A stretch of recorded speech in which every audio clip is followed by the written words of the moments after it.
un livre qui est sorti et qui revient sur notamment une période d'hypercroissance. Salut Philippe.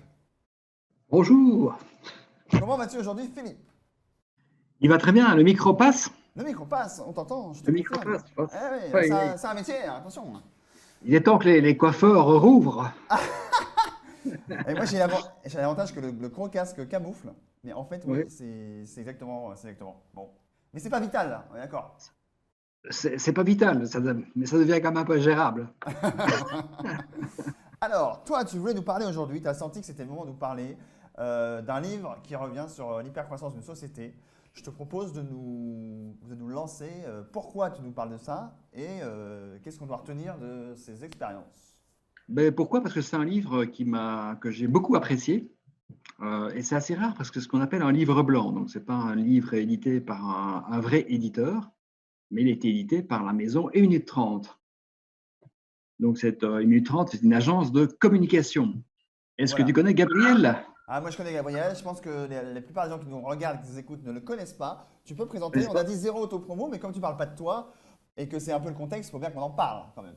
Exactement. Alors, tu sais dire son nom de famille parce que moi, j'y arrive Non, pas. ah, je ne me risque pas. Non, non. Ah, voilà. Donc, c'est Gabriel Gabi Schweber. Oh yeah, enchanté. Je ne sais pas. Bon, Gabriel, appelons-le Gabriel. Voilà, appelons-le Gabriel. Alors, ben, il a écrit un bouquin sur ce qu'il lui a appelé l'hypercroissance et il relate quelque part comment les bonnes pratiques qu'il a mis dans sa propre agence. Et lui, c'est le premier qui m'a convaincu de packager mon offre de service. Et ça, c'était assez fou, quoi. Et donc, il y a moyen de packager son offre comme si on vendait un logiciel informatique. Tu vois, là, quand tu vas dans un call to action, quand tu veux acheter une licence, il y a toujours le truc basic, medium et puis hyper tailor-made, quoi. Et donc, il y a moyen de catégoriser ça de manière très, très facile. Et le gros avantage, c'est que c'est très rassurant. Parce que si tu fais une offre hyper personnalisée, mais les gens ont vraiment l'impression que c'est tellement customisé pour eux que c'est la première fois que tu le fais réellement. Et donc finalement, on a l'impression qu'on va rassurer les gens en personnalisant, alors que finalement, ça les inquiète parce que tu l'as jamais fait ailleurs. Alors que si tu fais une offre packagée et que tu prouves qu'il y a déjà 150 personnes qui l'ont acheté, ben en fait, c'est très, très rassurant. C'est étonnant, mais en fait, ça fonctionne. Le deuxième avantage de faire des offres packagées, c'est que tu installes la concurrence au sein de ton offre. Là, il explique très très bien dans le bouquin, mais c'est vrai que quelqu'un qui achète, ben, il doit comparer, quoi. Ne fût-ce que pour aller faire passer les budgets, etc. Il doit prouver qu'il a comparé plusieurs solutions. Et si dans ton offre, il y a plusieurs solutions différentes qui sont dans ton offre, tu installes la concurrence au sein même de ton offre. Et tu fais en sorte que le prix ne soit plus le seul curseur pour comparer, puisqu'en fait, tu peux, tu achètes plus de temps, tu achètes plus de services, plus de ceci, plus de cela, et finalement, tu mets les curseurs là où tu veux en fonction de ton budget. Et finalement, ben, le prix est gérable par le client. Mais c'est plus focalisé sur le prix. Et donc, je trouve que l'idée est assez géniale. Donc, moi, ça fait 3 ans que je la pratique et ça fonctionne extrêmement bien. Et ce que j'aime beaucoup, c'est le côté rassurant. Donc, nous, tous nos clients signent la même offre, mais par contre, notre delivery est toujours différent, puisque Alors, c'est naturellement, mais tous nos clients sont différents. Donc, c'est impossible de faire la même chose chez tous les clients. Mais à la base, on est rassurant. Ne vous inquiétez pas, on gère le truc, etc., quoi. Et donc, comme tout est packagé, tout est processé, euh, après, ben, on va personnaliser en fonction du client, quoi. tu es en train de me dire Ça, c'est le... que c'est peut-être contre-intuitif, mais de nos jours, faire du sur-mesure, vraiment si on faisait un costume sur-mesure, Oui, ça ne exact. rassure pas le client parce qu'il se dit qu'évidemment, comme son corps est unique, tu ne l'as jamais Oui, fait. Donc, tu es en train oui, de me vendre du prêt-à-porter, c'est-à-dire que je crois acheter du prêt-à-porter, oui. et en fait, je vais avoir du sur-mesure. Ouais, exactement. C'est assez étonnant et donc c'est assez je vais pas dire que c'est une manipulation, ça marche quoi, tout simplement. Moi, ça m'a augmenté en fait le nombre de fois où je remets off. Parce qu'auparavant, beh, comme je personnalisais mes offres, je perdais un temps dingue quoi. Et donc ici, bah, le temps que j'ai gagné à ne pas remettre offre, bah, après j'ai plus de temps pour personnaliser mon offre quand les gens m'ont acheté. Et finalement, beh, là, ils me payent pour personnaliser. Donc ça, c'est plutôt bien vu. Donc là, on n'est Donc pas ça, en c'est train, la première fois. on n'est pas en train de parler de, comment dire, on n'est pas en train de parler d'arnaquer les clients. On est en train de se rendre plus lisible, Ouais, de leur parler avec leur code, ouais. pour que du coup, tu crées une passerelle ou un pont qui fait qu'il n'y a plus de barrière à l'entrée. Mmh. Et quelque part, tu, tu surdélivres Oui, Est-ce que tu fais quelque chose qu'ils n'ont pas l'impression d'avoir acheté? exactement. Voilà, en fait, ouais, tu surperformes. Parce qu'ils ont l'impression d'avoir acheté des choses assez basiques, du prêt-à-porter, puis s'aperçoivent qu'ils vont recevoir un costume sur mesure, quoi. Donc, tu vois, en termes de levier, c'est génial. Et en plus, c'est la réalité, quoi. C'est vraiment ce qu'on fait. Donc, on personnalise une fois que les gens ont signé. Donc ça, Alors, il y a un truc. c'est peut-être des clés, notamment pour tous les gens indépendants qui ont tendance à justement vendre le côté artisan, le côté Ouais, on vous prend de zéro, on l'a jamais fait, mais on sait qu'on l'a déjà fait, donc ok. Là, tu es en train de dire, vous, là, et encore plus dans cette période de crise, entre guillemets, arrêtez de faire croire aux gens, enfin, arrêtez de vendre votre spécificité, vendez ce que les gens veulent acheter. Par contre, ensuite, soyez très très bon sur votre spécificité, c'est ça? exactement. Oh, quelle synthèse. Tu pourrais même écrire un bouquin. Ah, t'as remarqué que moi c'était l'oral. D'ailleurs, en antenne, on blaguait là-dessus. Qu'est-ce que tu voulais nous dire de plus comme clé? Je t'ai Oui, mais interrompu. les clés dans le bouquin, il explique très très bien, mieux que moi, c'est que quand on publie sur les réseaux sociaux, ce qui est très compliqué, euh, mais c'est de publier tous les jours, quoi. Et donc, en effet, tu es titulaire d'un journal que tu dois publier, publier, publier du contenu, et tu ne peux pas publier contenu parfait tous les jours. Et donc, il explique notamment les vertus du drafting.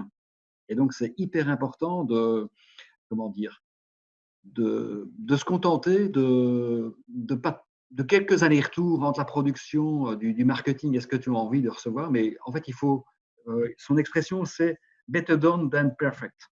Et donc, oui, c'est le côté un peu brouillon, et les brouillons sont assez redoutablement efficaces.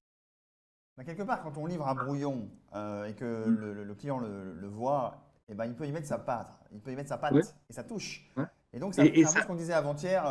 Ensemble, on travaille ensemble en fait. ouais, ouais. Oui, c'est assez marrant. Et donc, les gens s'approprient eux-mêmes, parce qu'en fait, ils sentent bien que c'est pas complet, et puis après, ils vont te donner un retour, quoi. Et finalement, ils disent, oui, oui, c'est ça que je voulais dire, quoi. Alors que c'est absolument pas ce que tu voulais dire. Ou tu vas accepter l'idée telle qu'elle venait, quoi. Et donc, tu es dans la co-construction tout le temps, quoi. Et donc là, je trouve ça, enfin, il l'explique vraiment très, très bien, quoi. Et donc, surtout, mais la fréquence de diffusion, quoi. Donc, auparavant, tu faisais une brochure par an, un catalogue annuel. Maintenant, tu dois publier 365 choses différentes.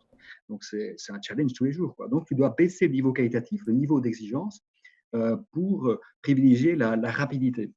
Voilà. Donc là, il explique encore. On est bien d'accord Voilà. que Alors, si tout le monde agit comme ça devient la saturation des ouais, réseaux, etc. Donc, du coup, ouais, on va repartir sur une étape de curation. Personnellement, je vois ça dans 2 3 ans où ouais, il va y avoir des nouveaux ouais, curateurs qui vont ouais, ouais, revenir certainement. parce qu'il y aura pléthore, etc. Est-ce que, et je te mets au défi, je n'étais pas préparé pour ça, là on parle beaucoup des indépendants, on parle des gens qui ont quelque chose à vendre, etc. Et je pense que la plupart des gens qui sont, on va dire, collaborateurs d'entreprise, quelque part, ils ne vont pas se vendre eux-mêmes, mais quand même, ils peuvent être en recherche parfois d'un nouveau métier, d'une nouvelle entreprise, d'un nouveau poste. Qu'est-ce que là, toi, dans cette optique-là, comment ils doivent agir sur les réseaux sociaux dès maintenant? Qu'est-ce qu'ils peuvent faire, en fait, en faisant le mimétisme? Oui, mais je pense que la curation, je suis d'avis, même avec toi, c'est-à-dire que c'est une sorte de balancier. Donc, la curation va revenir, elle va revenir de manière plus professionnelle. Et la curation, ce n'est jamais que offrir ton temps de lecture. Donc, moi, je lis énormément, mais parfois, je lis des bouquins que j'ai vraiment pas aimés, quoi. Je vais jusqu'au bout parce que je n'aime pas de jeter un bouquin, mais je vais jusqu'au bout et je vais jamais le recommander, quoi. Donc, en fait, ce que j'offre, c'est mon temps d'expertise, quoi. Et donc, après, je vais ne faire que lire que ce que je trouvais intéressant.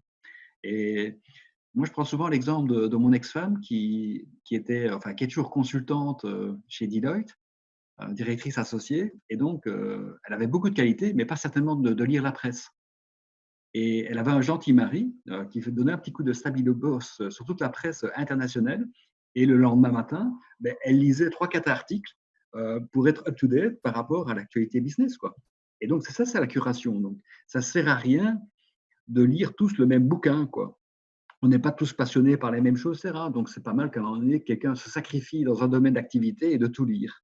Et ça, c'est le retour de la curation. Et donc, en effet, pour un indépendant, pour quelqu'un qui veut se positionner sur le marché de l'emploi, ou quelqu'un qui est entre deux jobs, etc., ben, c'est assez puissant, quoi. C'est-à-dire que voilà, tu n'as rien à foutre. Pour l'instant, on est quand même confiné, donc on a un peu plus de temps qu'avant de lire, de s'intéresser sur des webinaires un peu plus longs, etc. Donc, ce que tu offres, c'est ton temps de lecture. Et en fait, ce temps est déjà gâché, déjà consommé, donc autant le réexploiter, quoi. Et donc, il Oui, faut être un filtre. Et ça, je pense que ça va être le rôle, enfin, le retour gagnant de la curation. Ouais. C'est C'est exactement ce un que disait bon visionnaire. Loïc Simon sur l'antenne la dernière fois, c'est que l'avantage avec tout ce qui est savoir, c'est que quand tu le donnes, tu ne le perds pas. Voire Faire même, pas. tu deviens encore plus fort dans ce savoir-là. C'est le fait de transmettre, etc. Bon, moi, ma femme se moque tout le temps parce que je lui dis toujours, regarde ce bouquin, il est super, j'ai appris plein de trucs. Et moi, perso, je suis incapable de synthétiser. C'est un vrai talent aussi de synthétiser. Alors là, je suis capable en live de synthétiser, tu l'as dit tout à l'heure, mais lire un truc et le synthétiser à l'oral, pour moi, c'est compliqué. Pour d'autres gens, c'est plus facile. Et donc, ces Mhm. gens-là ont une carte à jouer de devenir quelque part des boussoles ou des indicateurs, des phares, on va dire, des gens de Ouais. référence en tout cas, des gens qu'on a plaisir à suivre parce qu'ils apportent de la valeur, etc. Ça veut dire, pour rester dans ce domaine-là, quelqu'un qui chercherait un emploi dans un Ouais. secteur défini, il doit devenir idéalement un phare de ce secteur. Un phare et quelqu'un qui se présente comme quelqu'un de très généreux, quoi. Et donc, il se positionne par rapport à un futur employeur sans avoir été payé. Et donc, naturellement, il va donner envie de rencontrer cette personne-là, quoi. Et également de s'habituer à la personne. Donc là, on va peut-être passer du coq à l'âne, mais j'explique souvent en fait que la télévision rend beau. Et moi, je prends souvent l'exemple de Laurent Ruquier. Laurent Ruquier, à la base, il n'est pas très beau comme homme. Mais en fait, on a tellement vu depuis 30 ans ben, que le gars a imposé un certain critère de beauté, quoi. Et donc, personne ne va jamais dire que Laurent Ruquier est pas beau. Mais non, il n'est pas beau, en fait, dans les critères de beauté grecs, quoi. Il est loin d'être beau. Mais par contre, on s'est habitué à son visage. Et donc, le fait que ben, si vous n'êtes pas parfait, si vous vous montrez régulièrement, les gens vont s'habituer à votre tronche. Et naturellement, ben, auparavant, pourriez paraître décalé, mais puisque les gens vous ont déjà vu plusieurs fois, ils s'est habitué à votre visage. Et donc, naturellement, quand il va vous rencontrer pour la première fois, ben, pour autant que vous n'avez pas mis des photos hyper photoshopées, vous n'allez pas décevoir, quoi. Vous aurez la tête qu'on vous a donnée à la naissance. Et donc là, je pense que oui, il faut être généreux, se présenter tel que l'on est et de maximiser le fait que, punaise, c'est ce qu'on appelle la réjouissance digitale, quoi. Punaise, je rencontre enfin ce gars dans la vie réelle, quoi. Et ça, on doit jamais se positionner en tant que mendiant aussi bien que quand on offre, quand on se présente pour un emploi. En fait, on doit toujours être l'opportunité de l'autre, quoi. Et devenir l'opportunité de l'autre, mais c'est habitué au fil de l'eau qu'on est quelqu'un plutôt intéressant, généreux, sympa, drôle ou austère. Hein. On n'est pas tous obligés d'être drôle. Ah, c'est ce que je dis souvent dans mes commentaires, je suis d'accord avec ton point, c'est-à-dire que sur LinkedIn, notamment parce qu'on parle de pro, que ce que les gens projettent sur LinkedIn soit la réalité de ce qu'ils sont. Si tu te Ouais, présentes drôle, mais qu'en vrai, tu n'es pas drôle, on n'est pas obligé c'est de vrai. tous être drôle. Hein, normalement, voilà.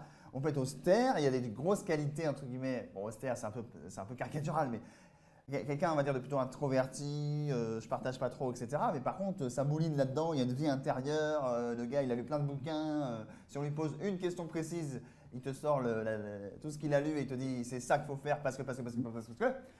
Bon, bah on voit immédiatement la valeur. Alors que le gars, il a peut-être pas un énorme sens de l'humour. Quoique. Parce que. Oui, oui, mais donc, après, il faut se méfier des clichés. On présente Oui. toujours les commerciaux comme des gens accessibles, plutôt sympathiques, etc. Moi, en Belgique, j'en connais un, il s'appelle Bruno. Mais Bruno, il est tout sauf sympa, quoi. Mais par contre, putain, quel bon commercial, quoi. Donc, c'est un mec, il délivre tout le temps, à heure et à temps, etc., quoi. Et donc, il faut tout le temps le respecter, etc., parce que sinon, il est encore plus antipathique que ce qu'il est, quoi. Mais c'est assez dingue, hein. Donc, on pourrait croire. Et donc, en fait, finalement, si on respecte les techniques et si on respecte les bonnes pratiques, en fait, on peut rester soi-même. Ça, c'est la très bonne nouvelle. Bon, maintenant, après, c'est toujours mieux de rencontrer des gens sympathiques. Mais bon, ça, c'est mon point de vue. Oui, mais après, on peut être de tout caractère et sympathique. C'est une question d'ouverture, une question d'écoute. Le meilleur commercial est celui qui Oui, t'écoute. En fait, celui qui commence par parler un quart d'heure, c'est mal parti, en général. Bon, et c'est c'est, pareil dans c'est, les jobs. c'est- oui, c'est pas, donc, en fait, il doit quand même pouvoir s'installer, je veux dire, maintenant, en moins d'une minute trente, quoi. Donc, Voilà. maintenant, les gens de ton âge, avant, on pouvait faire un pitch de 3 minutes, maintenant, on doit faire un pitch de 25 minutes. Donc, on est parti ailleurs. Est-ce que on arrive à la fin de ton intervention? Est-ce que tu as une autre clé à nous partager? Alors, il y a un truc que j'aime beaucoup. Dans son bouquin, il parle. Est-ce que tu sais ce que c'est, toi, l'ancrage, quand tu balances un tarif? Ah non. Allez, je sais plus ou moins, mais je saurais pas t'expliquer. L'ancrage, en fait, c'est que dans la conversation, tu balances un périmètre de prix. Et tu dis, ben oui, ben en général, les sociétés de votre taille, elles m'achètent entre 15 et 22 000 euros. Mais tu le dis comme ça, hein, de manière de manière badine, mais tu lâches l'information. Déjà, avec le body language, tu sais déjà si le gars est déjà parti ou pas. Donc, tu as déjà la balise entre 15 et 22. Et puis après, quand tu dis, écoutez, sur base de ce que vous m'avez raconté, j'ai une très bonne nouvelle. Mais en fait, c'est assez simple ce qu'on peut faire pour chez vous. Et ça, on peut le faire pour 9 000, quoi. Et en fait, le gars, il va croire qu'il a fait une super affaire, quoi. Parce qu'en fait, tu lui as balancé que tes prestations sont entre 15 et 20, quoi. Et donc, c'est assez marrant. Donc, alors que tu as lancé un prix qui est conforme à ses besoins et où tu fais une marge qui est tout à fait acceptable, en fait, il va accepter ce prix très facilement. Et ça, c'est ce qu'on appelle ancrer le client. Et donc, ça permet oui, de déceler déjà si tu connais un petit peu la taille de son portefeuille, quoi. Si on est quelque part dans la même zone de confort. Maintenant, si tu fais l'inverse, tu dis oui, on n'est pas très cher. Notre journée homme, c'est 750 € par demi-journée. Et puis qu'il balance 9 000, oh punaise, je suis très malade, il devait avoir presté 15 jours chez moi, etc., quoi. Et donc, on voit que ça, c'est le talent des commerciaux, quoi. C'est d'être quand même quelque part à la manœuvre et de pouvoir installer les choses. Donc, en fait, on peut toujours définir le périmètre de la négociation tout en étant très souple. Et ça, encore une fois, il a rédigé quelques pages par rapport à l'ancrage qui sont redoutablement, pour moi, c'est les meilleures pages pour défendre un prix qui ont été écrites en 2019. Donc là, s'il faut lire que ces pages-là, il faudra s'y atteler. Alors, dernière question du coup, qu'est-ce que tu dirais à ceux qui sont tombés de leur chaise quand tu viens de dire ça et qui disent qu'en fait tu es en train de manipuler, de survendre, et que c'est tout sauf humain en fait. Non, c'est pas. Moi, je déteste le mot manipulation. C'est qu'à dire à un moment donné, il faut trouver un accord, quoi, entre le fournisseur et l'acheteur. Et à un moment donné, c'est toujours difficile de parler du prix. Et donc, à un moment donné, il faut annoncer les choses, quoi, progressivement et de sonder. Donc voilà, moi, si je balance un prix et que je vois qu'il est effrayé, après, ben, je ne vais même pas argumenter, quoi. Je vais aller voir le client suivant. Que le gars n'a pas la capacité financière ou ne considère que je n'ai pas cette valeur-là. Donc, je vais perdre mon temps, il va perdre du temps avec moi, etc. Donc, ça, moi, moi, je déteste perdre du temps, enfin, perdre mon temps, mais je déteste faire perdre le temps aux autres. Donc, je le vois plutôt comme un service à leur rendre. Et donc, Voilà. voilà, si vous n'avez pas 25 000 ou 15 000 à ce moment-là, ce n'est pas grave, quoi. Peut-être que le projet sera plus mûr dans 2, 3 ans, peut-être que les affaires iront mieux pour vous, etc. Donc, ça facilite les choses. C'est-à-dire peu de clients, mais des clients qui sont déjà engagés et qui sont conscients de la valeur qu'ils achètent et qui donc vont être Oui, aussi actifs dans le process. Parce que oui, et puis les gens, volontarisme, exactement, et puis aussi, il faut rendre service aux gens. Les gens n'aiment pas dire non, en fait. On joue beaucoup ça au niveau commerce, hein, parce que les gens ne vont pas dire non, quoi. Les gens disent plus facilement oui, etc. Le non est violent, ou alors ils vont dire pas maintenant, etc. Mais par contre, si tu balances, voilà, encore une fois, une fourchette de prix, ben moi, mes prestations, c'est entre 15 et 22 000 euros, ben tu donnes une possibilité élégante de te dire non, sans te dire non. Et finalement, ben, il ne va pas poursuivre la conversation. Et finalement, la relation ne sera pas abîmée. Et donc, l'objectif, on vend rarement la première fois, hein. Ce qu'il faut gérer, c'est le premier non, en fait, la première claque. Moi, tous les clients que j'ai rencontrés, le dernier bon de commande que j'ai signé, c'est assez étonnant, en fait. C'est quelqu'un, moi, j'étais acheteur et je ne lui ai jamais rien acheté. Et on est resté en contact. Et il m'a signé hier un bon de commande. C'est assez marrant, hein. Alors que moi, je lui avais dit non. Et maintenant, je suis dans le sens inverse. On pourrait dire qu'il va être rancunier. Ah, celui-là, il ne m'a pas acheté, etc. Et en fait, non, ça fait 12 ans qu'on se connaît, qu'on se croise, et on a enfin trouvé un accord où il a besoin de moi, voilà, et il m'a fait part, etc. Et donc, il m'a acheté avec beaucoup de souplesse. Donc, ce qu'il faut maintenir, c'est la relation avec les gens. Il ne faut jamais perdre un contact avec les gens. Et c'est pour ça que j'aime beaucoup ta génération. Le non n'existe pas, en fait, hein. Vous êtes dans une tradition orale. Il faut savoir que dans certaines langues asiatiques, africaines, il n'y a pas possibilité de dire non, ça n'existe pas. Par contre, on peut dire pas maintenant. Ah oui, mais pas comme ça. Ou pas de cette manière-là. Mais en fait, ça veut dire non. Mais donc, c'est un non qui est moins violent et qui maintient la relation. Donc, je trouve que ça, c'est plutôt. Encore une fois, je dis souvent, il faut observer les jeunes pour comprendre le monde digital. Donc, ce sont les vieux qui ne doivent pas donner des leçons, c'est eux, les vieux, qui doivent recevoir les leçons non écrites des jeunes, très qui bien. non seulement lisent peu, mais écrivent peu. Donc, on ne peut que les observer.